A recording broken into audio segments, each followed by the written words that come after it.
Alright, what's up guys? Of course you guys watched the last video, right?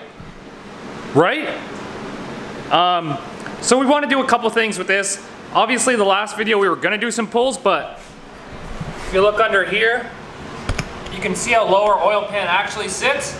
Well, we do have a bit of room to monster truck this car for now. So I'm going to raise it up probably like 2 inches just to raise that oil pan up. We're also going to fix our dented exhaust just by cutting off a little sliver of the end here. Thanks, Kent. Before we take it for a full pull, I'd like to have an RPM gauge in it. So we're just going to go ahead and install the digital dash anyways. We have the little bezel here. It'll make things really easy. Just connect it to power and ground and then plug the CAN bus in and we should have a digital dash. I did already order a new pan. I ordered a Moroso pan and an external oil relocation kit. So that'll give us an extra 2 inches clearance on the pan itself. I don't want to like cut the truck pan and then end up with oiling issues afterwards. Because we do have a little bit of money in this engine, it'd be nice not to blow it up right away. So that's what we're gonna do. We're gonna use a Moroso pan. It costs me a bit of money, but I think of it as an investment to not blowing up the car. And it's one of those things that you can reuse on another engine if the rod doesn't go through the pan also. To get things started, this exhaust should be as easy as just unbolting it. Keep the wideband on there. And then we'll just chop off. You can see that our mud flap, this is our new mud flap. But it should be easy as just chopping off a little bit on the end here. Now Ken won't have to feel bad about wrecking my exhaust. The chop saw is gonna hit it. You might just have to wing it.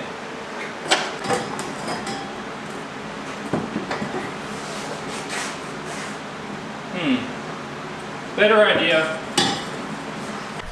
Alright, so we're gonna weld up our last little leg here to replace the broken one. No big deal.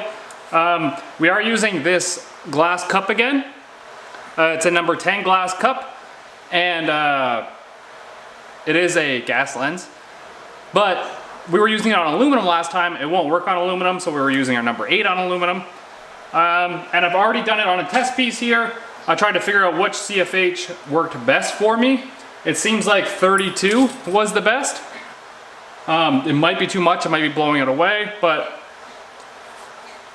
it is what it is. And then Black Sheep Industries told me that I'm using a bit too much heat, so we're gonna drop the heat down a little bit.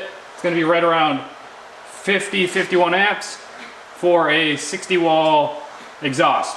So we're gonna give that a go. I'll flip my tungsten around. The good thing with this is I can keep my tungsten actually pretty tight in there and I can still see it through the glass. I like that. My workspace isn't the most comfortable, so this might not be the best job in the world. But I like to make use of my vise.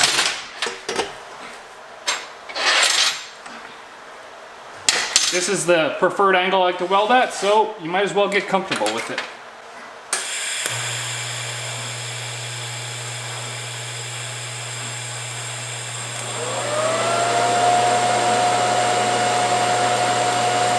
Yeah, I don't think that gas lens worked out as I planned, because it turned out all gray and scaly. And there's a couple holes that I need to fill. Damn it. Maybe I should just stop being cheap and get one of those Fupa cups. But I'm the cheapest. There we go, fixed. Not even a big deal. We just gotta cut it off now. I could put a bowl pipe on it. This angle right here. Let's talk about how fucking retarded UPS is right now. UPS left me a notice on my phone. They're like, your package is gonna be delivered Friday. Sign here to release it. I was like, okay, I'll sign here. They'll leave it at the front door. They didn't tell me I had to pay anything, didn't have to any of this bullshit. And then the guy just walks up, places this on my door, walks away, and leaves. And it says, your package has a COD due. He didn't leave a fucking price that I needed to pay for it. Didn't leave any information on where I could pick it up or anything like that, and just walked away. And then I look on my phone, it's all like, delivery attempted, we missed you. I was like, well, I told you to just leave it on the front step, you dumb f***. So I don't understand UPS. They're actually fucking retarded. Window licking f***tards. I don't get it. I'm fighting for my life. Y'all killing me with this. Okay, anyways, past all that, we're gonna remove this bezel. I'm gonna take the gauges out. Since most of them don't work, the only one that works is the fuel gauge, which is the one I wanted most anyways. But we're gonna replace it with this bezel here and the Holly dash. Well, that went really smoothly and it fits really well in there. I don't know who makes this dash, but kudos to you, man. Shit. Now we just have to wire up the CAN bus part of it and tuck up all our wires and kind of make this not so much of a disaster in here. All right, so now we just have to find out why our dash doesn't have power. I hooked up to power and ground, but who knows if I did that right. Hey, now we got it. Cool.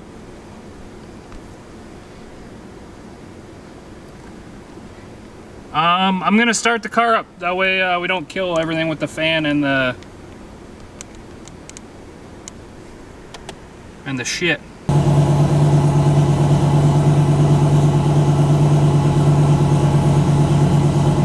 You know what? I just took her for my first drive. I didn't have the camera on, but everything felt all right.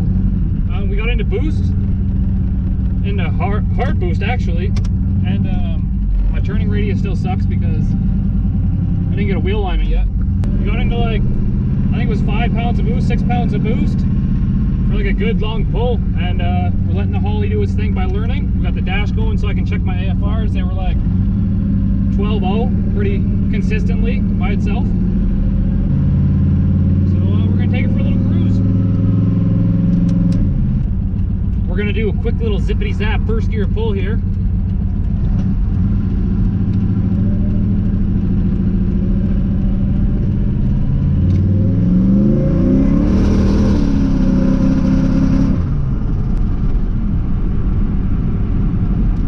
Breaking up a little bit.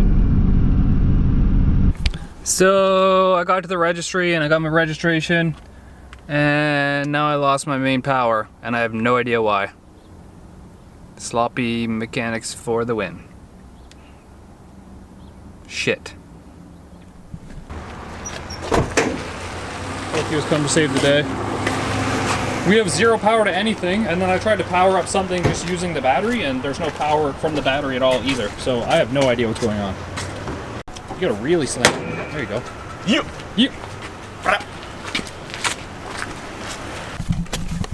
Like I said, I have no idea what's going on. It was just running, idling, and then I just lost power to everything. And yeah. And then I tried connecting my little power inverter directly to the battery, and the battery has like zero juice. So, me don't know. You know what has juice? Females' vaginas, because LS swapped the world. Okay, I get you.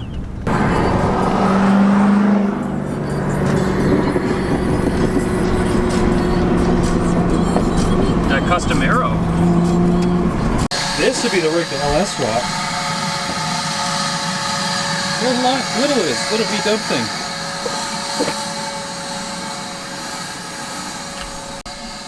Couple of batteries here, we'll probably just steal one, right? Maybe one will work. Not that one. Maybe this one.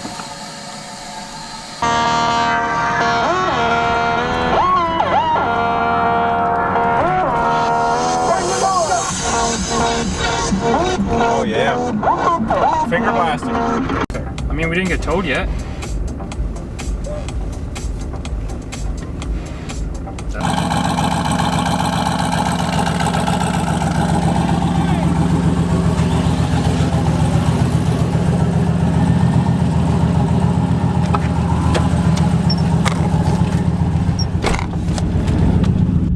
So, it turns out that my starter wire actually loosened off and it swung down, and it's this factory starter wire, so it's not built for this starter, and it actually grounded itself out, which killed the battery. So we just had to tighten up that starter wire, rehook up the battery, or jump the battery, and then it just started up right away. Works fine. Chilling in traffic, not heating up. 190 degrees on the stat. Idling pretty good. Overall, not bad. Just waiting for lights. We got this going too because I don't have the gauges set up.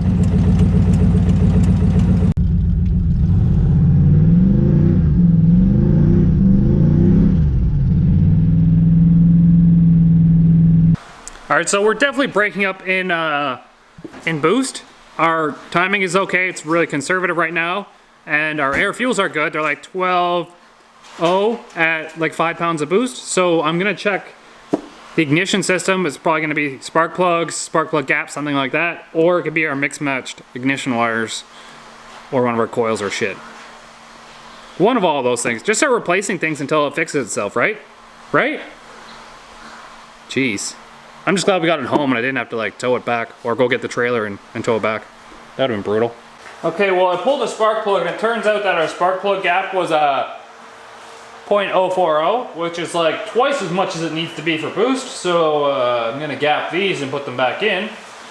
But that would explain our breaking up issue. So pull all these plugs and we'll gap them. And we'll definitely tighten up our starter wire and we'll go back for another round and see if we can break down again, I guess.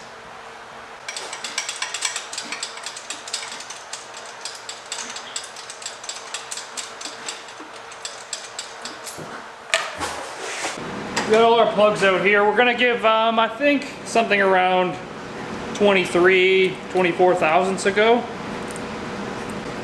Here's 23. A little bit on the tight side isn't gonna hurt. You might lose a little tiny bit of power by not having a bigger gap, but I'd rather lose a little bit of power than have spark blowout. So I'm just gonna shove my feeler gauge in there, and I'm just gonna bend it down on top of the feeler gauge. And then drop the feeler gauge.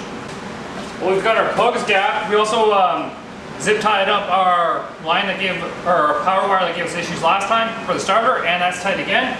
I also turned the wastegate a little bit so it's not pointing in such a bad area, but I lost my 44mm flange, so I can't build the downpipe for it, unfortunately. So it's kind of there. And we're gonna see if this makes better boost.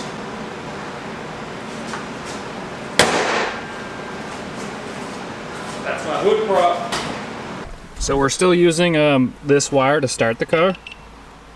So you still need to have the key in to start it, but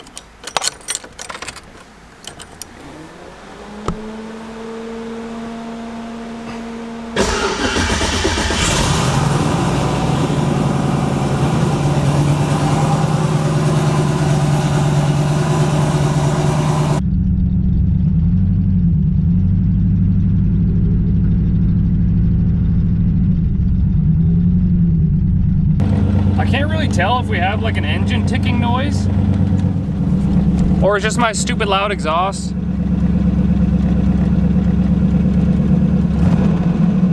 It kind of sounds weird to me though. I'm gonna go home and check it out.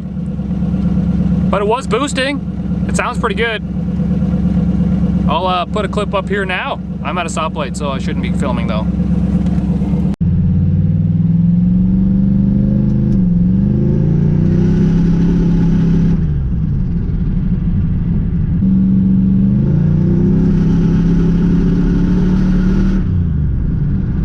It's weird because the thing I thought I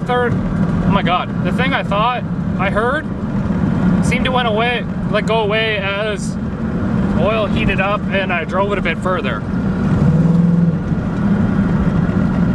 So maybe it could be something rubbing on something making a ticking noise. It's still scary though, especially on a brand new build. Well, we made it home. We drove it like 20 kilometers. Did a couple pulls. It's still breaking up. And we made it home, so all in all, not bad.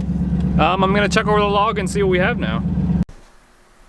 6.1 PSI, but we're still breaking up in boost, which I have no idea why, because our air fuels are pretty much exactly what our air fuel is 11.7 and our target's 11.9, so I'm not sure what's going on here.